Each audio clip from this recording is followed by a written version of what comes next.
noite a todos. Boa noite. Na obra assistencial, pelo menos uma vez por semana, cumprir o dever de dedicar-se à assistência em favor dos irmãos menos felizes, visitando e distribuindo auxílios a enfermos e lares menos aquinhoados. Quem ajuda hoje, amanhã será ajudado. Prestar serviço espiritual e material nas casas assistenciais de internação coletiva, sem perceber remunerações e sem criar constrangimento às pessoas auxiliadas. Sim, só impõe restrições ao bem quem se acomoda com o mal.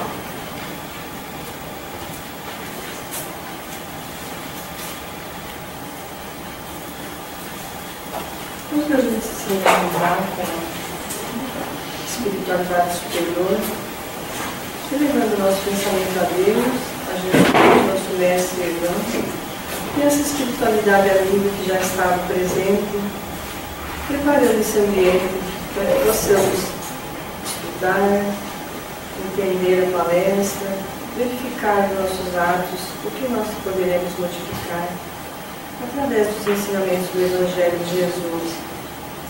Que o Mestre nos ampare e proteja sempre em todos os momentos e que possamos, através do nosso anjo da guarda, também elevar nosso pensamento até a espiritualidade e poder melhorar a cada dia um pouco. Que Jesus abençoe a todos, que assim seja.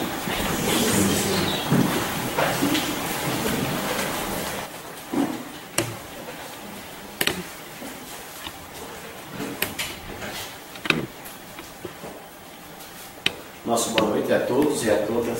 Boa noite. Jesus, desafios e reencarnação.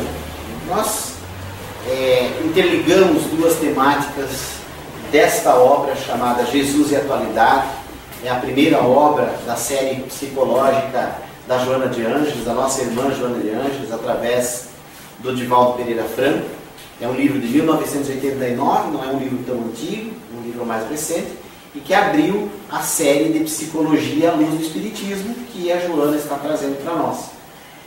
E juntamos duas mensagens, porque são as duas primeiras do livro, para fazer esse estudo, porque nós achamos então que estas mensagens se complementam. Joana vai trabalhando os desafios da nossa vida, do nosso dia a dia, das nossas dificuldades, junto de Jesus, o que Jesus tem a dizer para nós diante desses obstáculos. Ela vai trabalhando e a mensagem de Jesus vai, ao final da primeira mensagem, ela vai surgindo vagarosamente, porém de maneira muito forte, e acaba indo para a segunda mensagem, que fala do Evangelho de Jesus à luz da reencarnação. Porque nós sabemos então que nós tivemos, temos e teremos múltiplas vidas, múltiplas existências. Os problemas, as dificuldades que a gente se defronta agora, não são problemas, muitas das vezes, surgidos nesta presente existência. E não são problemas, como é que eu vou dizer, explicáveis à luz de uma vida só. A gente tem que, não que a gente tenha que investigar o nosso passado espiritual, mas através da doutrina a gente aprende que há uma causalidade das nossas aflições. Falamos causalidade, que vem de causa, e não casualidade, que vem de acaso. Na doutrina nós passamos a ver que o acaso, ele não existe. Existem fatores que fizeram com que aquele núcleo, aquela família se reunisse no mesmo lar para trabalhar os débitos em comum, para fazer a construção do amor em comum e para evoluir em direção à felicidade. Nosso destino nunca é a tristeza, nunca é a depressão, nunca é a melancolia. Nosso destino é sempre o crescimento e a felicidade. Então nós vamos ver que nossa mentora Joana de Ângeles, ela diz o seguinte, no início da mensagem que traz para nós: o processo de evolução constitui para o espírito um grande desafio. Acostumado às vibrações mais fortes no campo dos sentidos físicos, somente quando a dor o visita é que ele começa a aspirar por impressões mais elevadas, nas quais encontra o lenitivo, anelando por conquistas mais importantes. Estamos num processo de evolução. Isso é tão visto, né? Isso é tão real, que basta a gente nos analisarmos, né? No nosso próprio modo de vida e na nossa própria trajetória nos últimos 20, 30, 40 anos, 50, 60 anos. Se nos perguntarmos, né, o Gilvan, o Dorival, a Miriam de hoje, a Laura de hoje, são o mesmo de ontem? Por certo nós vamos ter a resposta, que não somos os mesmos de ontem e nem os mesmos de anteontem. Se nós ainda não avançamos tanto quanto nós queríamos, mas alguma faceta da nossa personalidade nós avançamos, nós melhoramos, né? É um desafio para o espírito, como diz a Joana de Ângeles, mas ele é permanente. E ela vai dizer ainda mais para frente, ninguém volta para trás. A gente pode ter quedas morais, mas a gente sofre um impulso para ficar melhor. Deus nos quer melhor, né? E, como diz ela aqui, nós somos acostumados às vibrações do campo dos sentidos físicos, as mais fortes. Quem ainda não gosta de uma vibração mais forte? Quem ainda não gosta de um passatempo meramente mundano, vamos dizer, fora do campo da religiosidade, da igreja, do culto, da doutrina espírita, independentemente da religião? Quem não gosta de um bom baile, vamos dizer assim, né? Não vamos fazer aqui qualquer juízo de crítica a quem frequenta. Ou quem não gosta ainda de uma boa cerveja, dadas os seus limites, se não temos limites ainda, já deveríamos ter aprendido a tê-los, né? Nós ainda estamos acostumados a viver emoções fortes no campo dos sentidos. Mas se pararmos para pensar, talvez lá atrás, nos nossos 16, 18 anos, nós queríamos viver essas vibrações fortes ainda mais, né? Mas, quando nós abusamos desse ímpeto pelo império dos sentidos, a dor se apresenta na nossa vida. Quando nós transgredimos algumas leis divinas, né, seja no campo da família, seja no campo da ética profissional, seja no campo da sexualidade, seja qualquer campo que for, né, quando nós avançamos o sinal, a dor nos visita. Por que a dor nos visita? Porque a dor é a corrigenda. Deus não quer nos punir e Deus não pune ninguém. Curioso isso, né, que a doutrina nos diz. Deus não castiga ninguém. Nós infringimos leis estabelecidas por Deus. E um mecanismo de Deus faz com que nós tenhamos que corrigir os momentos em que nós infringimos a lei. Simples assim. Não é porque Deus é sádico, não é aquele Deus que nós estamos acostumados, com todo o respeito aos nossos irmãos, né, que ainda são apegados à letra sagrada da Bíblia, aquele Deus que ainda é interpretado assim, vingativo, cruel, principalmente no Velho Testamento, porque o Deus de Jesus já é um Deus muito diferente do Deus do Velho Testamento. Aquele Deus não tem suporte na doutrina espírita. Aquele Deus que tem povo eleito, aquele Deus que diz que esse é melhor que aquele, que eu quero esse aqui em detrimento daquele outro. Este Deus, esta preferência de Deus não existe. Existem leis, legislações de Deus, divinas, desta grande força cósmica que é Deus, né? E que ela faz com que a dor se apresente, né? E quando a dor se apresenta, em boa parte, talvez não na totalidade, em boa parte dos casos, a gente vai buscar o que? A corrigenda. Quando a gente consegue vencer aquela etapa, errei, veio a dor, quitei o débito, aí o que acontece? Eu aspiro por impressões mais elevadas. Poxa, eu não agi mais daquela forma. Vamos usar um exemplo muito comum. Alcoolismo. Poxa, eu estou 2 semanas sem beber. Como foi bom para mim? Como a família se reaproximou de mim? 2 semanas. 4 semanas. 1 mês. Vamos ao passo a passo lá dos Alcoólicos Anônimos, né? Não vou dizer assim, eu não vou beber mais lá em 2027. Eu não vou beber hoje. Esse é o segredo dos Alcoólicos Anônimos e dos Narcóticos Anônimos também. Hoje não mais. Poxa, estou 6 meses. Estou 1 ano. Foi melhor ou foi pior? O que é isso? É a vitória, é a corrigenda, é a vitória sobre a dificuldade, o obstáculo e a aspiração de momentos mais elevados. Puxa, estou há 2 anos sem beber, minha família se reaproximou de mim, tenho um melhor relacionamento com os meus filhos, com a minha esposa, vibrações mais elevadas, impressões mais elevadas, né? Quando você vibra mais elevadamente, você encontra o quê? Lenitivo. Ela fala em lenitivo. O que é lenitivo? É bálsamo, é cura. E você encontra a cura, e aí o que você passa a partir disso? Poxa, eu quero aprender um pouco mais. Eu quero ir um pouco mais para frente. Quero ter, no dizer de Joana, conquistas mais importantes. E ela diz ainda, vivendo em luta constante contra os fatores constringentes do estágio em que se demora, vez por outra, falando de nós todos, experimentamos a paz que passa a querer, o que passamos a querer em forma duradoura. No começo são as dores com intervalos de bem-estar que eu assinalo, até conseguir tranquilidade com breves presenças do sofrimento, culminando com a plenitude sem aflição. Estamos em luta contra o nosso estágio. Vamos ser sinceros.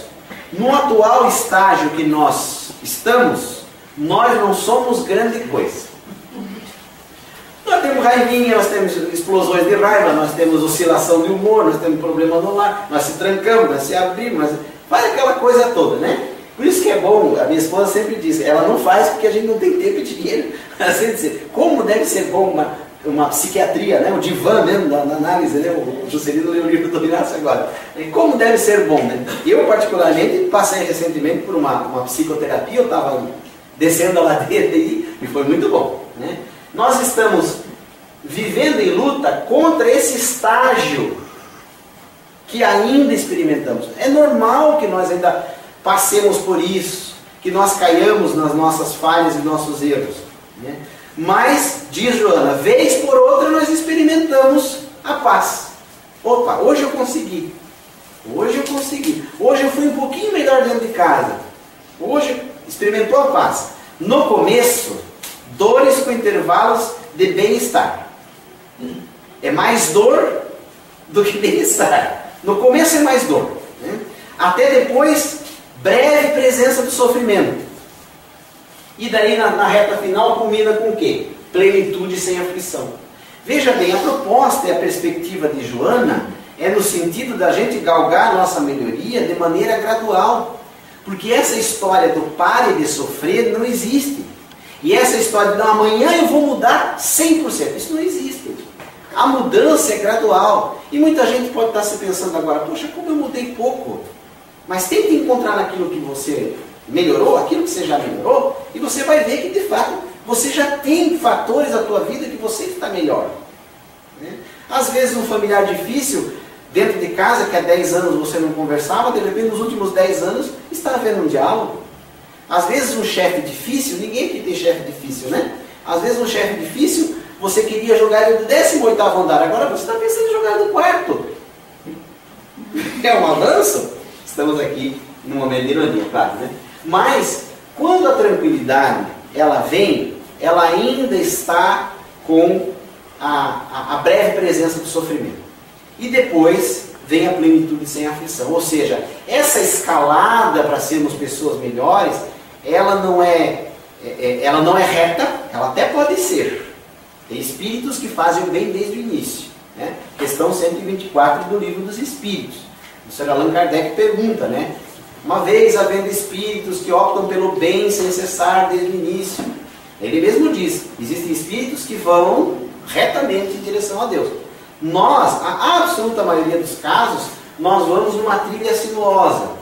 E essa subida, então, ela é lenta, ela é gradual, ela é pessoal e ela é intransferível. Porque também não adianta querer, tomando posse do conhecimento, querer achar que o conhecimento é para o outro. Puxa, isso aqui para minha esposa, tinha que estar nessa palestra hoje. Isso é para o meu marido, isso é para minha filha, para o meu filho que é desnaturado.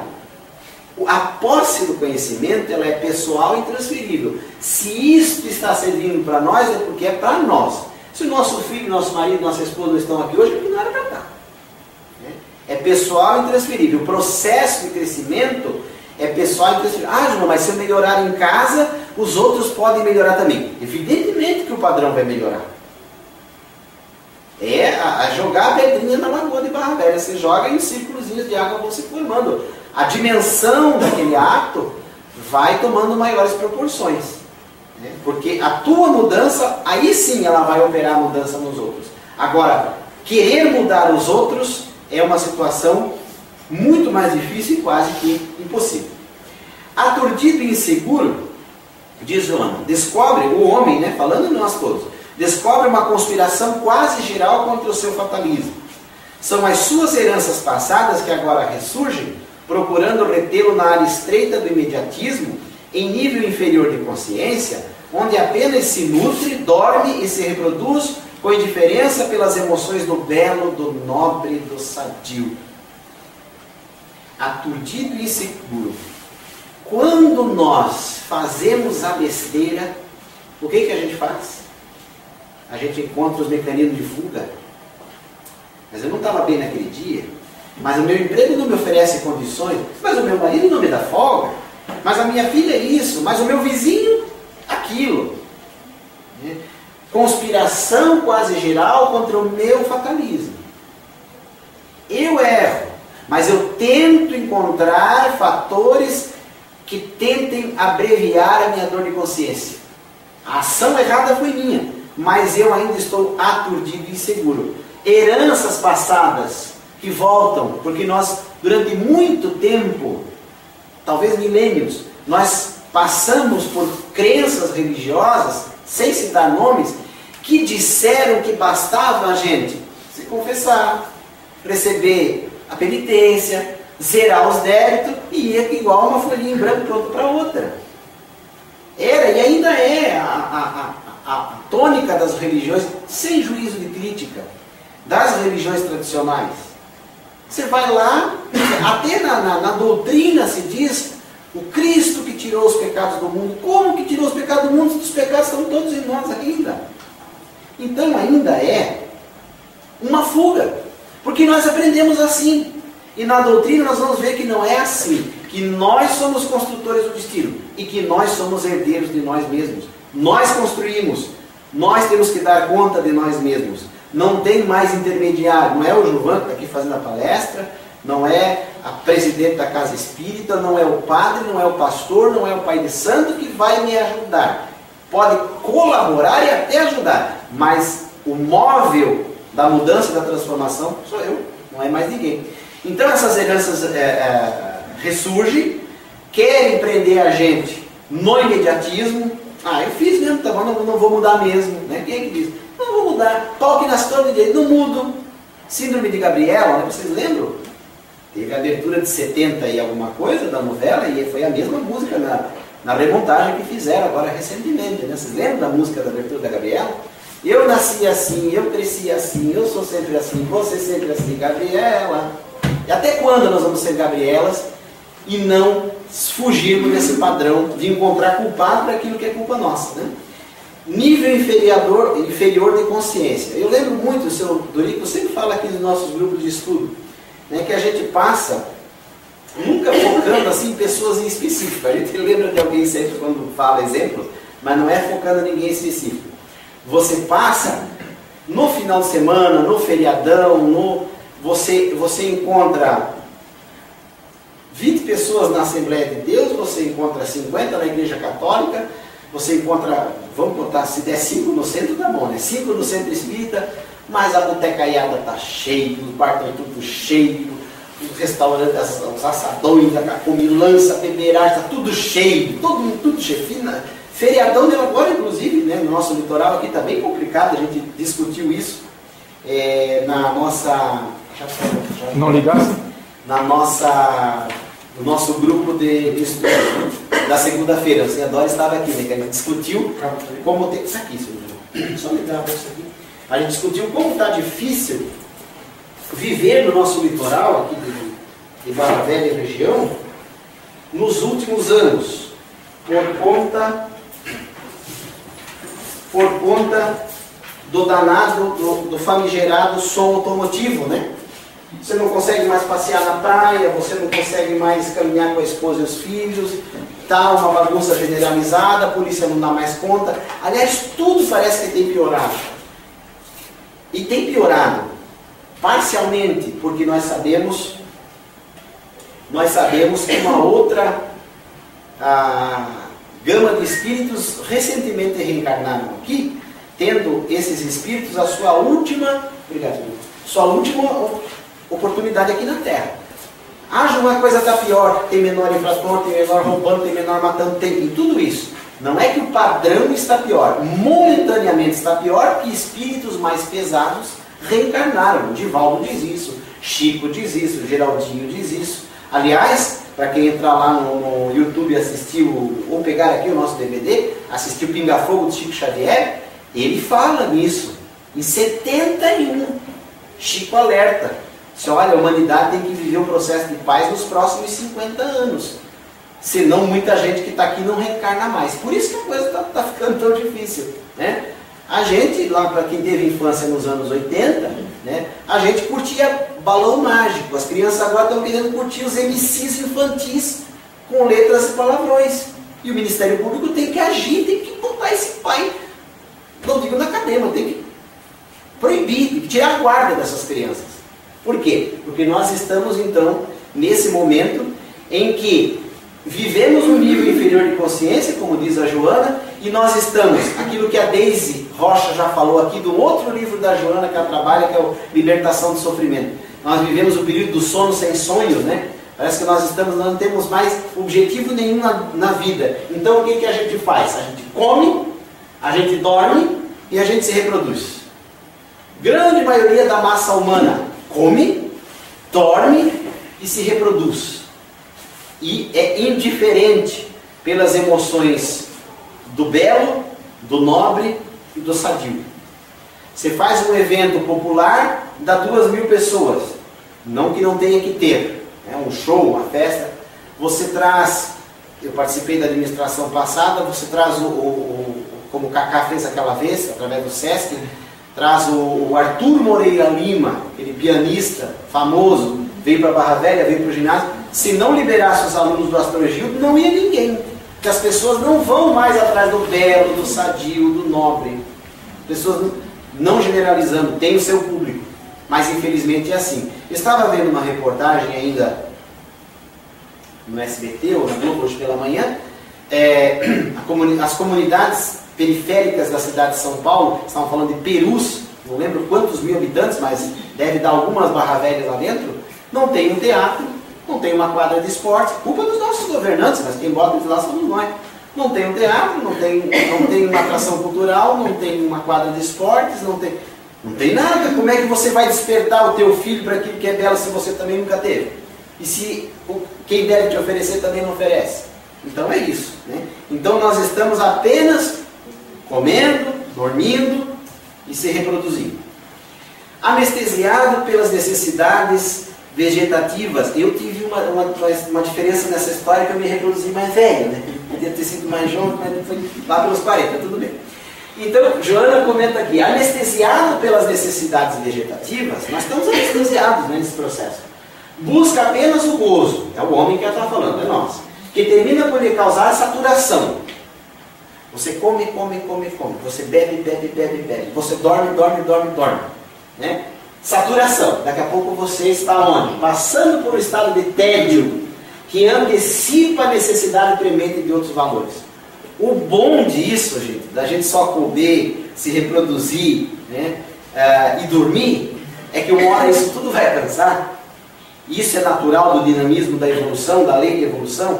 A gente vai se entediar e nós vamos ter necessidade de ir atrás do diferente. E por isso que nós estamos na casa espírita. Nós estamos vindo atrás daquilo que é diferente. Lentamente desperta para realidades que antes não sensibilizavam. Alguém aqui se viu 10, 15 anos atrás indo numa palestra espírita ou buscando algo diferente, algo cultural, algo nobre, algo sadio, e hoje busca? Pois é, a gente muda mesmo, né? Realidades que antes não sensibilizavam, e de repente passa a significar a meta a seguir, sentindo-se estimulado a abandonar a inoperância, a ociosidade.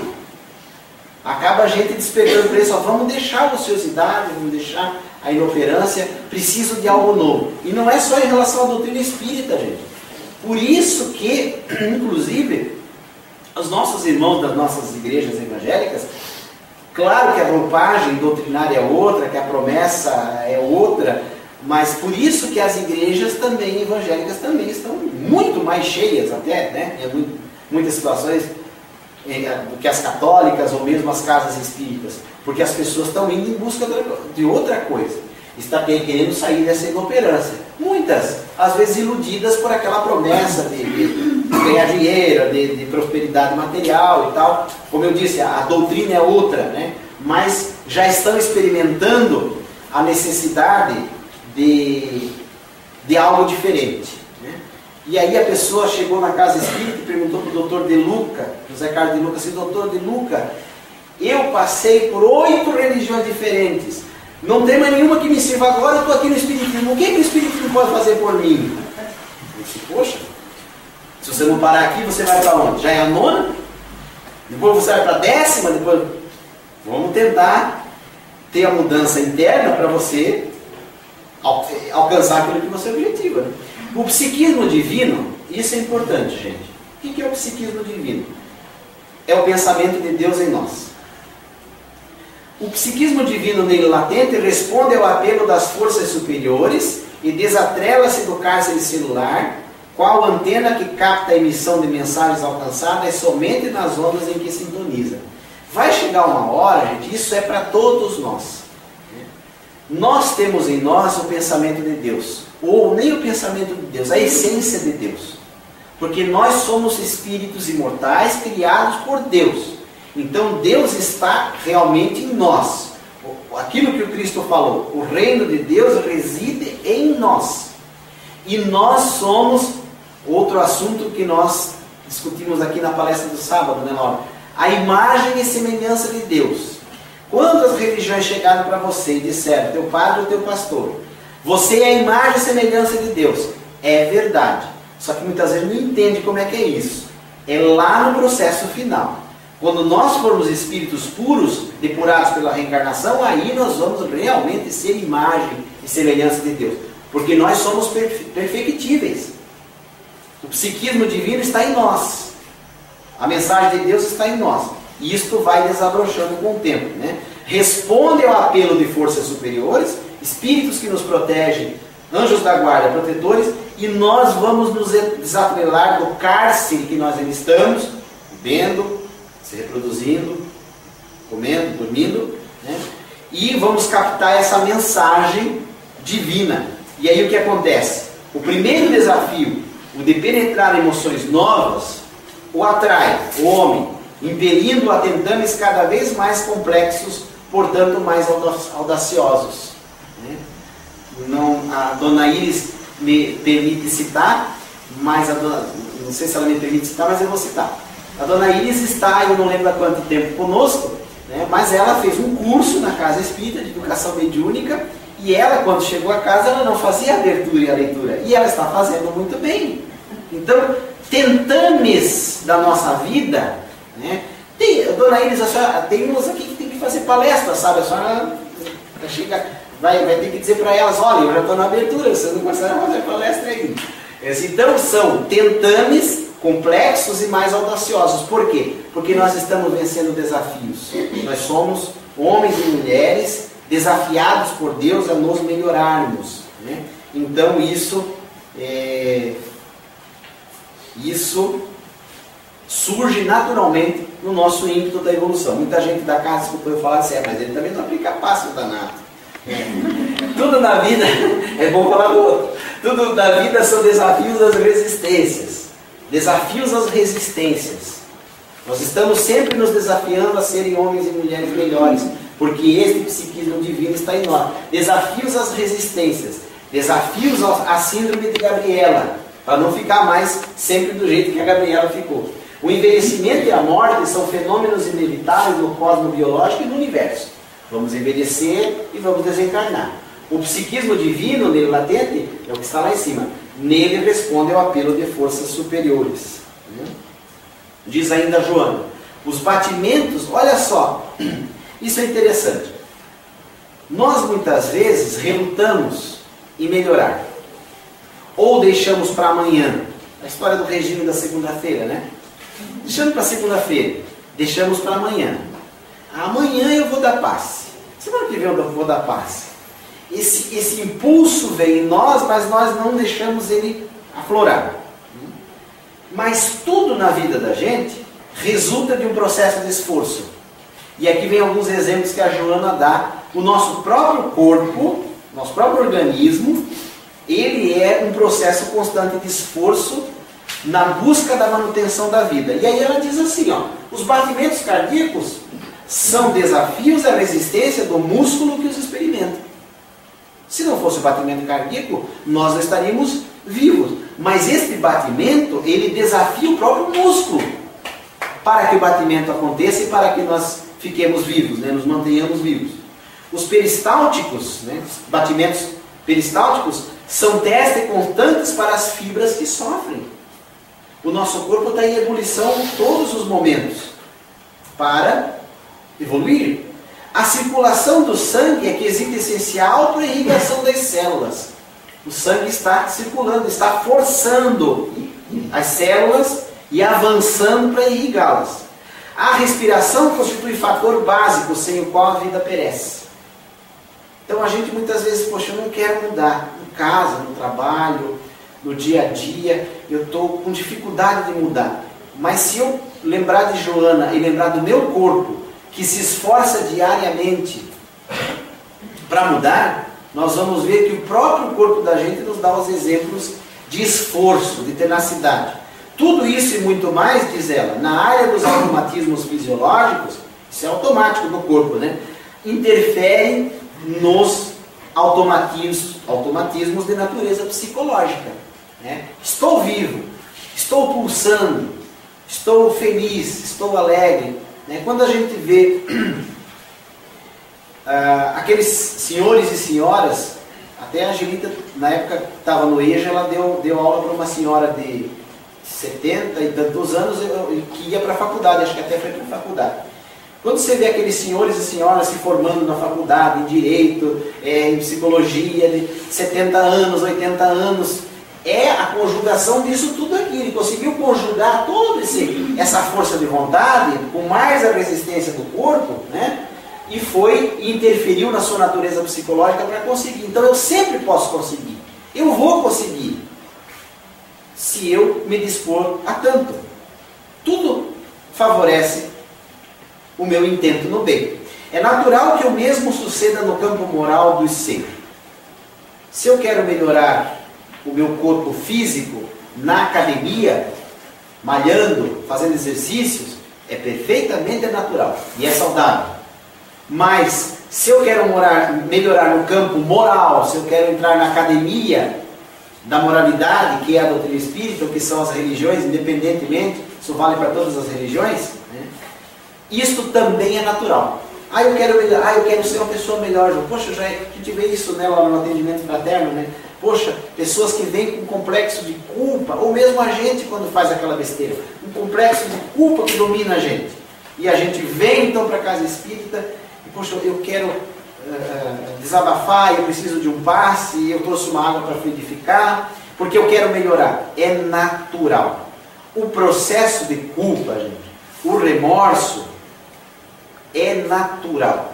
A dor interna, o eu errei, o eu não posso, são naturais. Agora, o ser não retrocede. E diz ela, não deve estacionar sob pretexto algum. No progresso, a evolução é inevitável. E a felicidade é o ponto final. Nós não estamos, me perdoem os religiosos tradicionais, nós não estamos condenados ao inferno. Me perdoem padres ou pastores que ainda pensem dessa forma, que preguem dessa forma, ou interpretem a Bíblia dessa forma. Nós só temos uma condenação de Deus, a condenação à felicidade. Plena, permanente. Vivemos, como a Joana disse antes, momentos de dor com alguns insights de felicidade, mas vamos viver a felicidade plena. Vamos chegar lá. Juvan e o Fernandinho Beiramar, vai chegar lá. E os corruptos de Brasília, vão chegar lá? Vão chegar lá. Todos eles, do PT, do PSDB e de todos os demais, todos os P's. E os ateus, vão chegar lá. Todos. É a nossa, Deus nos condenou à felicidade. Agora, atingi-la mais rápida ou mais demoradamente, é uma atribuição nossa. Né? Deus não vai fazer por nós. Né? O crescimento de qualquer ideal é resultado dos estágios inferiores vencidos, das etapas superadas, dos desafios enfrentados. Olha o resultado do crescimento. A sequoia, aquela árvore gigante, né, culmina na altura e o volume máximos, só que ela cresce célula a célula. O universo se renova e prossegue molécula a molécula. Quantos bilhões de anos a formação do nosso universo ou mesmo do planeta Terra? Facilidade é perda de estímulo com prejuízo para a ação. Não queiramos e não peçamos a Deus na nossa oração por facilidade.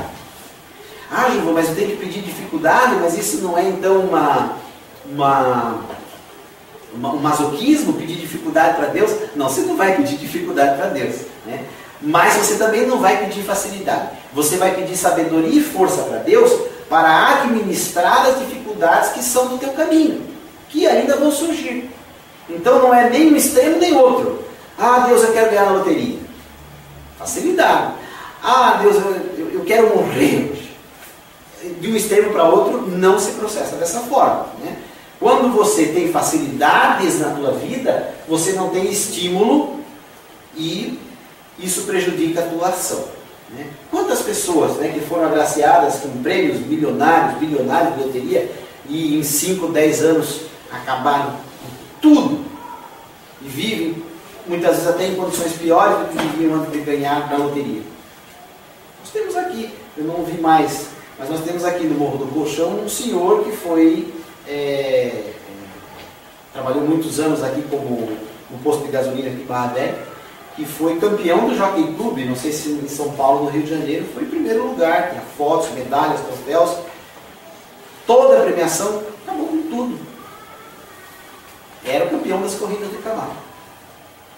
Era sem nenhum demérito, né? Era um trabalhador de um posto de gasolina aqui em Barra Velha. Mostrava as fotos com orgulho, com saudade daquele tempo, mas aquela facilidade não resultou no processo de livre-arbítrio. Muitas vezes até é pior, né? A nossa derrocada moral, né? Muitas vezes te reclama, poxa, eu não estou bem, eu estou com uns quilinhos a mais. Olha, de repente esse teu corpo físico é a tua capa protetora. Numa outra vida você abusou da sensualidade, você abusou do desregramento moral, e Deus agora te mandou um corpo mais adequado para você não cair novamente naquele erro, senão você ia cair, você agora vai aprender a administrar a situação da tua vida, os panoramas da tua vida, né? Diz ainda Joana, toda a vida de Jesus, agora ela começa a encaminhar para Jesus, a mensagem. Toda a vida de Jesus foi um suceder incessante de desafios. Gente, Jesus foi desafiado em todos os momentos por pessoas simples, por agiotas, por capitalistas da época, por descrentes, por doutores da lei, por poderosos, por líderes religiosos. Todos eles queriam e testaram Jesus o tempo todo. Ele não aceitou carregar o fardo do mundo em caráter de redenção dos outros. Isso é importante. Tá? Mas ensinou cada um a conduzir o seu próprio compromisso em paz de consciência. A cruz é sua. Não assumiu as tarefas alheias, nem deixou de demonstrar como fazê-las. No entanto, altaneiro e sem presunção, tampouco sem submissão covarde. O Cristo foi o protótipo do homem perfeito, porque era um espírito perfeito, ele é um espírito perfeito. Né? E isso é importante porque difere das religiões tradicionais a visão do espiritismo. Jesus não aceitou carregar o fardo do mundo em caráter de redenção dos outros. Isso é um erro teológico próprio da visão ainda da Idade Média, talvez até um pouco oportunista para querer que as pessoas viessem para a igreja, né? Porque aí Jesus ia carregar os nossos fardos, é o Cordeiro de Deus que tira os pecados do mundo. Ele até tira pelo seu ensinamento, mas nós que operamos essa retirada. Não é o Cristo que passa uma borracha nos nossos problemas, né? Então isso é uma diferença da doutrina espírita em relação aos demais. Jesus não carrega os nossos pecados. Jesus nos oferece o amparo, a proteção e o ensinamento, que é o Evangelho. Agora, tirar, não, esse aqui é o meu preferido, esse é o meu povo predileto, como eu disse no começo, isso não existe, né? Ele não assumiu tarefa de ninguém. E um detalhe, gente, muitos se perguntam no momento da cruz, no momento do Calvário, quando o Cristo fala aquela frase emblemática: Senhor, Senhor, por que me abandonaste? Outro dia, o tradutor do Novo, não está por aqui, do Novo Testamento da Fé, o Haroldo Dutra Dias, que traduziu, nós temos um exemplar aí, traduziu o Novo Testamento e ele pesquisou toda a vida de Jesus no grego e no hebraico, e ele traduziu essa passagem. Jesus estava recitando um salmo do Velho Testamento. Não vou lembrar o número agora. Sempre alguma coisa. Um salmo que diz assim, literalmente: Senhor, Senhor. Ele estava recitando, estava fazendo uma referência ao Velho Testamento na hora da sua desencarnação, em seguida da sua ressurreição. Mas ele não disse que Deus havia abandonado e nem questionou Deus naquele momento. Continua Joana. Passou aquele tempo do Cristo, todavia permanecem os resíduos doentios. Nós ainda vivemos resíduos doentios da época. Alterou-se a paisagem, não os valores, que prosseguem relativamente os mesmos. Olha como caminha lentamente, né? Gerando obstáculos e insatisfações. Aí ela manda um recado para nós: enfrenta os desafios da tua vida serenamente. Não aguarde comodidades que não mereces.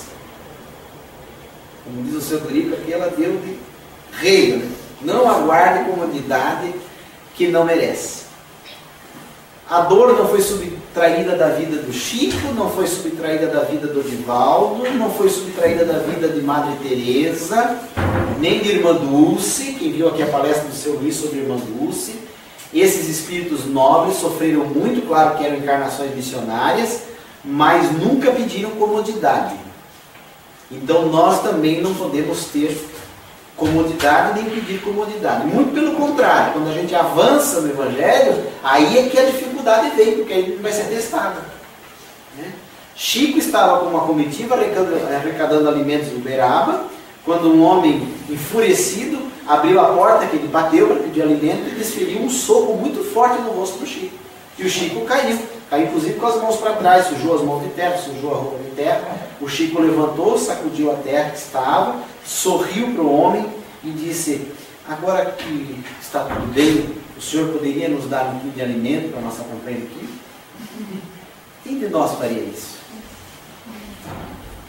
Os desafios da sociedade injusta e arbitrária, já era na época, hein? Injusta e arbitrária, chegaram provocadores a Jesus, mediante situações, pessoas e circunstâncias. Apesar disso, sem deter-se, ele continuou íntegro, enfrentando-os sem ira ou medo. Desafiado, Jesus venceu. Segue-o e nunca te detenhas ante os desafios para o teu crescimento espiritual. Então aqui na segunda mensagem, nós vamos avançar um pouquinho, Jesus e a reencarnação. Falamos dos desafios, agora tem a reencarnação. Não fosse Jesus reencarnacionista, e toda a sua mensagem seria fragmentária, sem suporte de segurança, por faltar da justiça na sua mais alta expressão, propiciando ao infrator a oportunidade reeducativa, com o consequente crescimento para a liberdade a que aspira. Nós só vamos entender o Evangelho, a justiça de Deus e os mecanismos da justiça de Deus, se nós entendermos sob a ótica da reencarnação. Senão a justiça de Deus ela não se explicaria, né? Como é que Jesus diz no Calvário também, para o ladrão redimido: em verdade, estarás comigo hoje no paraíso? Como é que ele diz isso? O que fez aquele bandido? Quantas pessoas ele prejudicou? Será que ele não matou alguém? Era um homicida? Era um ladrão comum? Não explica. Explica que era Dimas o nome. Mas, poxa, se Jesus perdoa ele da reta final, por que não perdoa bandidos que talvez se arrependeram um mês antes, um ano antes, 10 anos antes? Não parece injusto? Aí o Dr. Severino Celestino vem e explica. Retraduzindo o original, Jesus diz assim, e ali uma vírgula muda todo o contexto: Em verdade vos digo hoje, estarás comigo no paraíso. Olha como muda a concepção da frase. Aquela que nós sempre conhecemos é: em verdade vos digo, hoje estarás comigo no paraíso. O Dr. Severino, mestre, doutor em religiões, tradutor da Bíblia, também retraduziu. E Jesus disse assim: em verdade vos digo hoje. 2 pontos. Estarás comigo no paraíso. Vai estar, mas tem que voltar, reencarnar para quitar todos os débitos. Porque senão você rouba, você mata até o final da sua vida, e quando você está no estertor, no leito de morte, você pede perdão para Deus e para Jesus, e aí fica tudo numa boa, não é assim? Nós sabemos que não é assim. O amor por Jesus ensinado, se não tivesse como apoio a bênção do renascimento corporal, ensejando o recomeço e a reparação, teria um caráter de transitória preferência emocional com a seleção dos eleitos e felizes em detrimento dos antipáticos e desditosos. Aquilo que nós já falamos, né? O amor que Jesus ensinou, se não fosse pela reencarnação, né, parece que ele teria preferência por uns em detrimento de outros, né?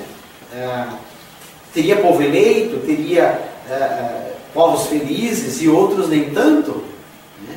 E com a reencarnação tudo se explica. Com o apoio da doutrina dos renascimentos físicos, ele identificava de imediato quais os necessitados que estavam em condições de recuperar a saúde ou não, tendo em consideração os fatores que os conduziam ao sofrimento. E por isso mesmo, nem todos aqueles que lhe buscavam ajuda conseguiam, né, ou logravam a se recuperar. Tem isso, né?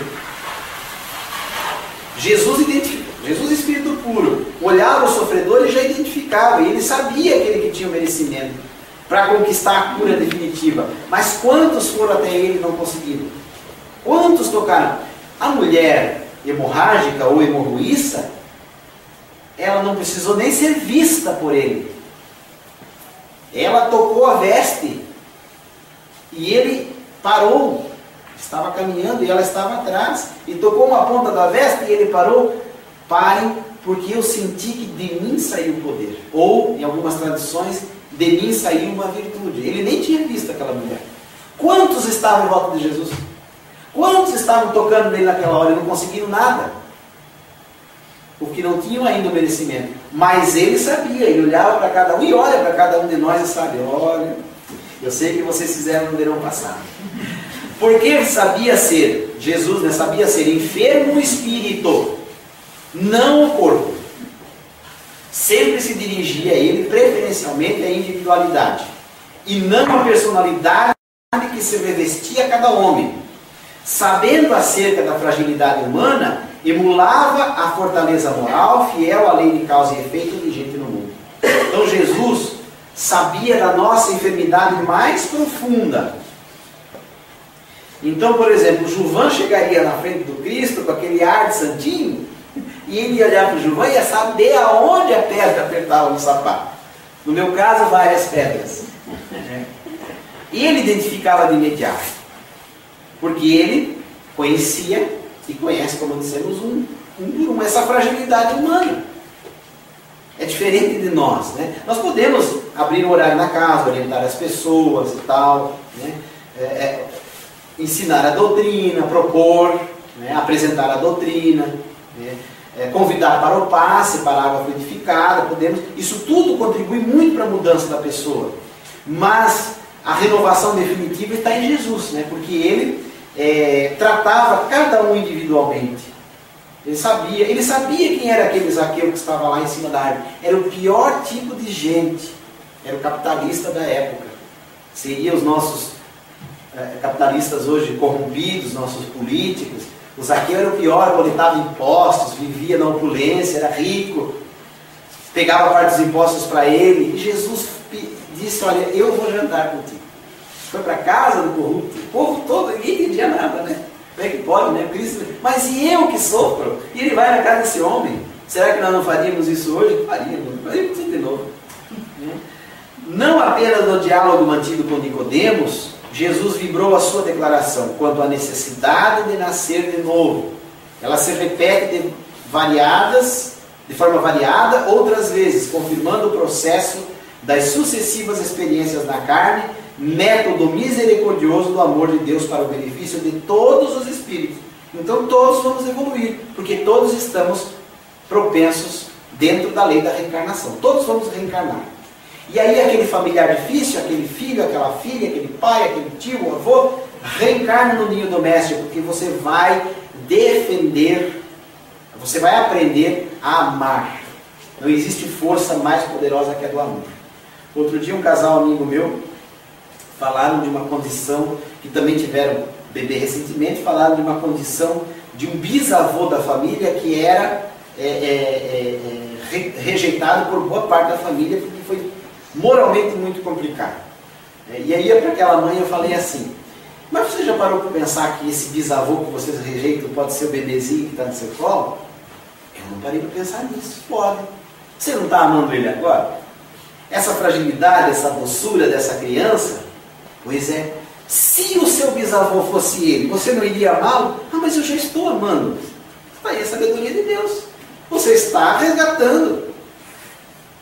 Depois lá na frente, vai fazer, vamos fazer o saldão, né, da família, e vão ainda apontar o que faltou acertar. Mas muita coisa é acertada.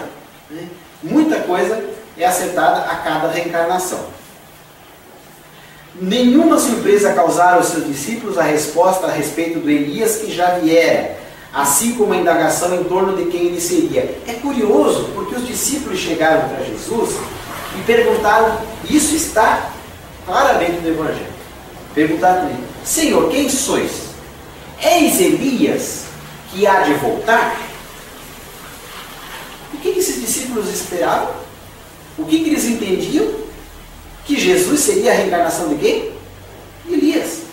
Porque estava na tradição oral do povo da época que o profeta iria voltar. E Jesus responde assim, não, eu sou o Cristo, o Filho do Deus vivo. Entretanto, ou porém, Elias já voltou e vocês não o reconheceram. Jesus fala textualmente no Evangelho, Elias já voltou e vocês não o reconheceram. E completa o texto do Evangelho. E aí eles entenderam ou assimilaram que era de João Batista que Jesus falava.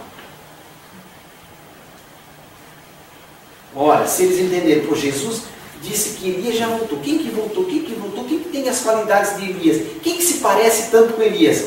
João Batista. Então, está aí ou não está clara a reencarnação? Os evangélicos dizem o seguinte, que era o espírito protetor de Elias que estava pairando sobre João Batista. Já tem mediunidade aí para começar, né? Elias já está, se fosse protetor, já estava lá mediunizando João Batista. Né? Mas está muito claro. Então, os discípulos entenderam que era de João Batista que o mestre falava. Está aí a reencarnação. E outro dia, um professor, que foi, inclusive, estudou no seminário, depois saiu,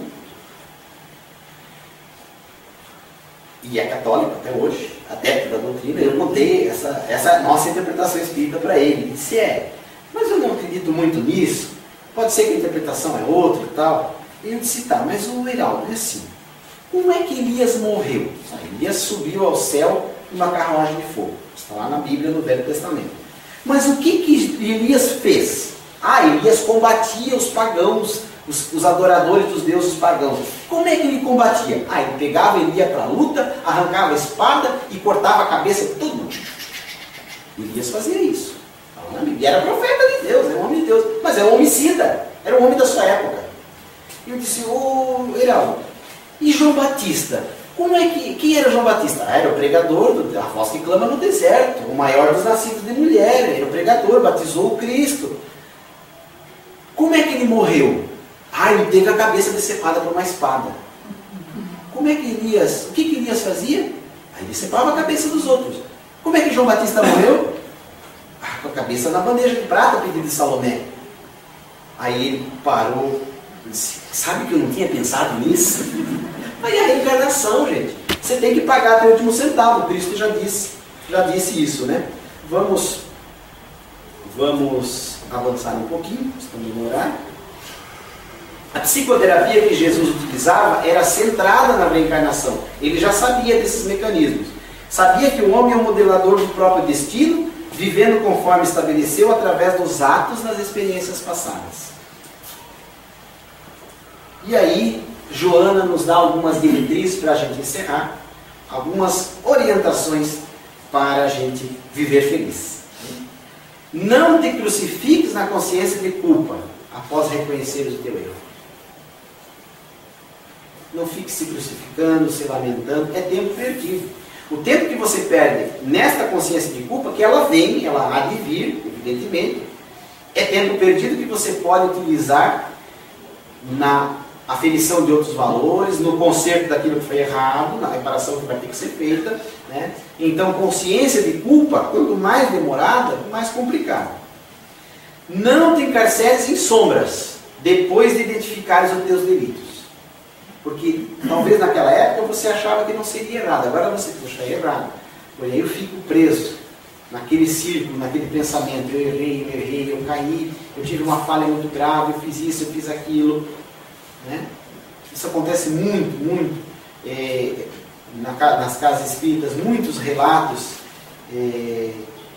de mulheres que lá atrás, que não frequentavam a igreja católica, evangélica, ou mesmo a doutrina espírita, e cometeram um aborto. E depois vêm para o seio da religião, vêm para o templo religioso e fica encarcerado na sombra. E o que a doutrina diz? Você cometeu, você infringiu a lei de Deus, cometeu o crime? Sim, você cometeu. Mas, se você ainda tem condição, receba-o novamente no teu ventre. Peça a Deus para ele voltar. Se não for biologicamente, através do processo de adoção. Se você já não tem mais idade para isso, através da figura de um neto. Ou se ele não tiver que voltar, peça a Deus para você se encontrar com ele à noite e você vai reatando os laços e programa para voltar na próxima os dois como mãe e filho. Não se encarcerar em sombra. Isso é só alguns exemplos, né, que a gente seleciona. Está terminando a novena. Não te amargures em demasia, descobrindo-te equivocado. Essa questão do amargor, da amargura, isso é terrível, né? Porque nos remete a um outro desenho, também, quem teve a infância lá nos anos 80, né? O Lip e o Hard, né? Era um contrassenso, porque o Hard era uma hiena, e a hiena sorria, mas o Hard era uma hiena triste que ria o tempo todo. E o Lip era um leão muito alto astral, né? Mandava o Hard rir, e o Hard não conseguia sorrir, e fazia força para rir, e não conseguia. Temos que fugir também na síndrome do Hard também, né? Porque nós somos feitos para sorrir, né? Renasce dos teus escombros e recomeça a recuperação de imediato. Abortei? Vou ser voluntário numa casa de passagem. Cometi uma corrupção? Vou tentar ressarcir de alguma forma. Trabalhando numa entidade assistencial? Reneguei a religião? Vou para a igreja? Vou para o culto? Vou colaborar como obreiro da igreja, como trabalhador da casa espírita, como missionário da igreja católica? Vou ressarcir de qualquer forma. De imediato, é a forma de você conseguir sair desse padrão, evitando futuros retornos expiatórios, injunções excruciantes e situações penosas. Fazendo isso, nós estaremos minimizando a nossa dor, estaremos evitando situações ainda mais difíceis. Pede perdão e reabilita-te ante aquele a quem ofendeste e prejudicaste. Se ele te desculpar, será bom para ambos. E olha que inteligente isso. Porém, se não fizer, compreenda-o e segue adiante. Porque às vezes a pessoa chega, né, Rosina? A pessoa chega, pô, mas eu pedi o perdão, isso também não atendimento fraterno. Eu pedi o perdão e eu perdoei ele de todo o coração, mas ele não me perdoa. Segue adiante. A tua algema foi liberta. Se ele está preso na ponta da dele, deixa ele seguir com ele no caminho. Você perdoou, segue adiante. Embora nós saibamos que perdoar é um processo muito difícil. Infelicitado por alguém, perdoa-o e desatrela-te dele, facultando-lhe a paz e vivendo o bem-estar que decorre da ação correta. Abrevia os teus renascimentos. Abrevia os teus renascimentos. Agindo corretamente e servindo sem cansaço, com alegria, porquanto para adentrares no reino dos céus, que se estende da consciência na direção do infinito, começa em nós, né? É necessário nascer de novo, conforme o Cristo acentuou. A reencarnação de que te utilizas é concessão superior, que não podes desperdiçar. Então agradecemos a Deus a nossa vida presente, né? E a oportunidade da nossa reencarnação, dos nossos cônjuges, dos nossos filhos, dos nossos familiares mais difíceis, das nossas dificuldades, de qualquer esfera do nosso dia a dia, trabalho, casa, lar, e vamos aí com os exemplos, né? Fica a sugestão da obra, ela é fininha, é um livro de nem tem 100 páginas, tem 90 páginas, temos para empréstimo aqui na casa, vale muito conhecer Jesus e a atualidade, Jesus num pensamento tão contemporâneo quanto o da Joana. Desculpe usar esse exemplo, Dona Iris, mas eu acho muito bom esse exemplo. Muita paz a todos.